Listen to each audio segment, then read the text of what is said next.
Assalamualaikum warahmatullahi wabarakatuh.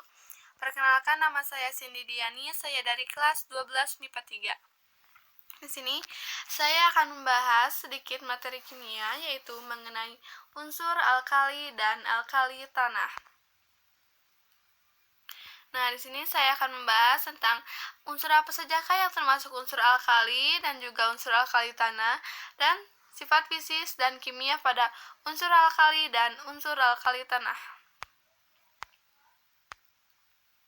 Nah, langsung saja kita bahas tentang unsur-unsur apa sajakah yang termasuk unsur alkali. Nah, jadi unsur-unsur alkali ini bisa disebut juga logam alkali dengan golongan yang 1A. Nah, logam alkali merupakan golongan logam yang paling reaktif. Nah, artinya semakin reaktif suatu logam, maka semakin mudah logam itu melepaskan elektron. Nah, selain itu juga, jika kita urutkan dari atas ke bawah pada tabel periodik, maka sifat keelektronegatifan energi ionisasi titik leleh dan titik didihnya akan semakin kecil. Nah, jadi unsur-unsur golongan alkali ini adalah litium, natrium, kalium, rubidium, cesium, dan fransium. Nah, pada warna nyala, pada pembakaran unsur atau senyawa logam alkali pada nyala api, elektron pada atom setiap unsur logam alkali ini akan tereksitas dan menghasilkan warna yang khas. Nah, seperti ini ada unsur warna, di sini ada unsur litium, dan warnanya itu pada pembakaran unsur ini warnanya merah. Natrium warnanya kuning, kalium warna nyalanya itu ungu, rubidium warnanya merah. Nah, selanjutnya sifat fisis kimia pada unsur alkali.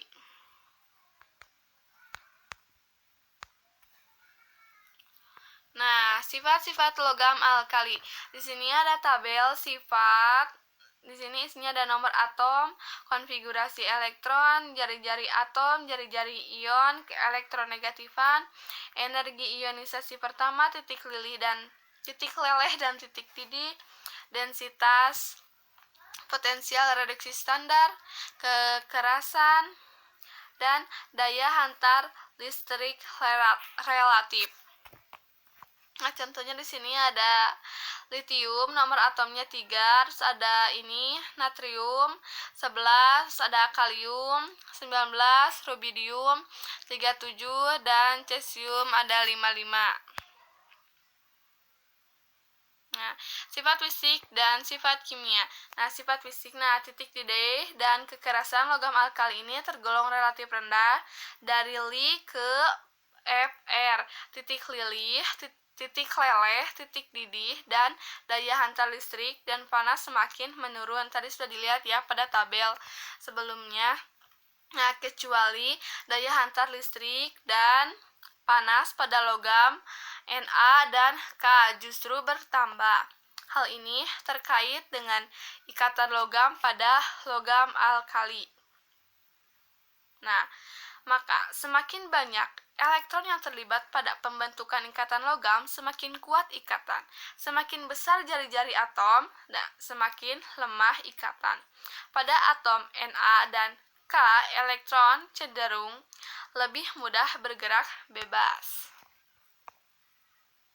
Sifat kimia reaksi pada unsur alkali. Nah, pertama di sini ada reaksi dengan air. Semua logam alkali bereaksi dengan air dan membentuk basa dan gas hidrogen. Litium bereaksi agak pelan, natrium bereaksi hebat dengan percikan api, dan kalium, rubidium, dan cesium meledak jika dimasukkan dalam air. Oleh karena itu, reaksi tersebut sangat eksoterm. Gas hidrogen yang terbentuk akan langsung terbakar. Selanjutnya ada reaksi dengan hidrogen. Nah, reaksi ini jika dipanaskan, logam alkali dapat bereaksi dengan gas hidrogen dan membentuk senyawa ionik alkali hidrida. Yang ketiga ada reaksi dengan oksigen. Nah, logam alkali dapat bereaksi dengan oksigen membentuk oksida, peroksida, ataupun superoksida.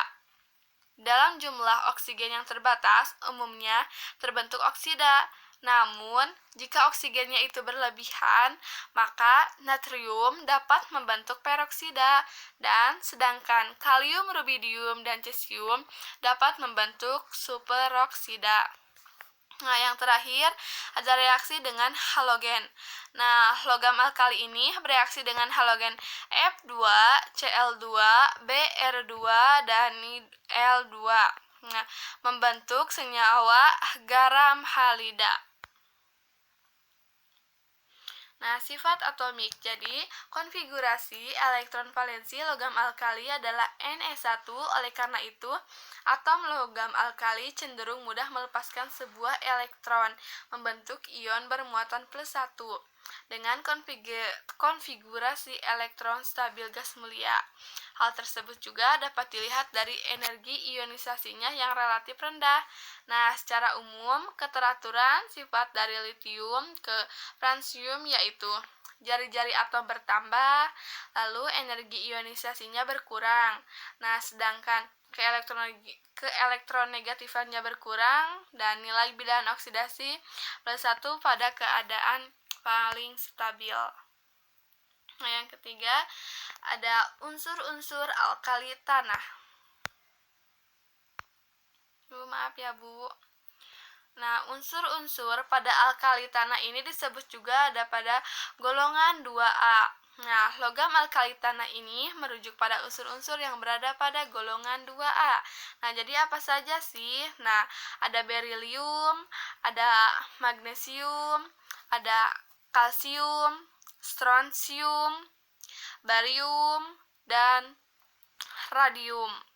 Nah, berdasarkan sifat fisiknya, logam alkali tanah memiliki titik lebur, titik didih, massa jenis, dan kekerasan materi yang lebih besar dibandingkan logam alkali seperiode. Nah, di sini ada warna nyalanya pada pembakaran unsur atau senyawa. Di sini ada unsur B, warna nyalanya putih, ada magnesium putih juga. Di sini ada Ca, ada jingga, kalsium ada di sini, ada Sr, strontium merah, dan di sini ada barium, warna nyalanya hijau. Nah, yang keempat, sifat fisis dan kimia pada unsur alkali tanah. Sifat-sifat logam alkali tanah. Nah, ini ada dalam bentuk tabelnya, bisa kita lihat di sini ada sifat. Nah, sifat ini terdiri dari ada nomor atom, konfigurasi elektron, jari-jari atom, jari-jari ion, keelektronegatifan, energi ionisasi pertama, titik leleh dan titik didih, densitas, potensial reduksi standar, kekerasan atau juga skala Mohs, dan daya hantar listrik relatif. Nah, ini nih ya. Ini unsur-unsurnya. Selanjutnya sifat fisik dan sifat kimia. Nah, sifat fisik di sini ada dari BE ke BA, titik leleh, titik didih, dan daya hantar listrik dan panas cenderung menurun. Nah, sudah kita lihat ya pada tabel pas sebelum ini.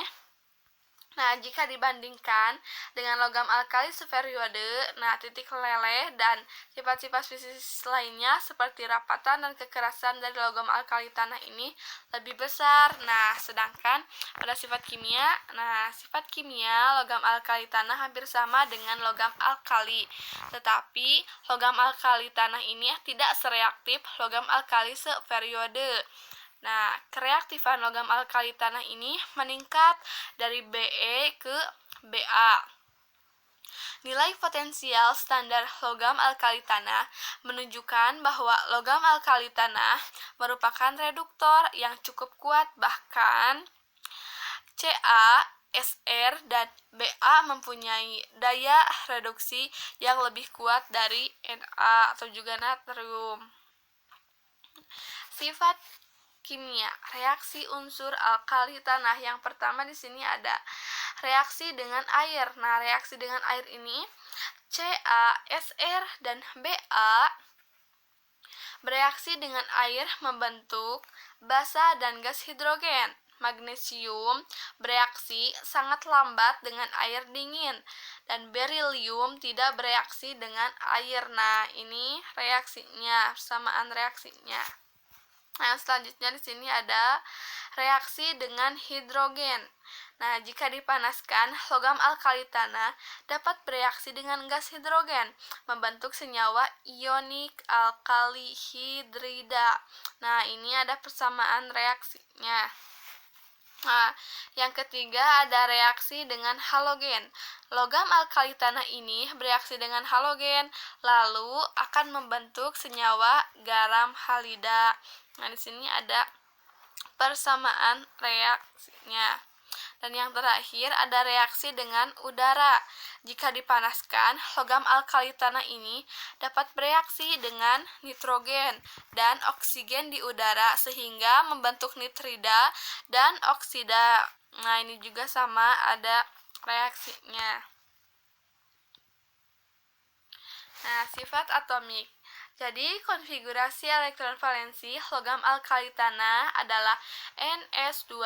Atom logam alkali tanah juga cenderung mudah melepaskan sepasang elektron dan membentuk ion bermuatan plus 2 dengan konfigurasi elektron stabil gas mulia.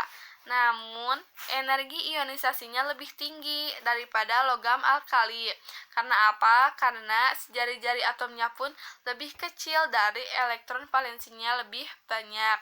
Jadi, secara umum, keteraturan sifat dari berilium ke Ba yaitu jari-jari atomnya bertambah, energi ionisasinya berkurang, dan keelektronegatifannya berkurang. Nah, sekian dari video saya. Sebelumnya minta maaf ya Bu, karena saya terlambat mengumpulkannya karena banyak kendala ruang memorinya, terus juga HP-nya error dan lain-lain. Sekali lagi mohon maaf ya Bu. Saya pribadi Cindy Diani. Terima kasih. Wassalamualaikum warahmatullahi wabarakatuh.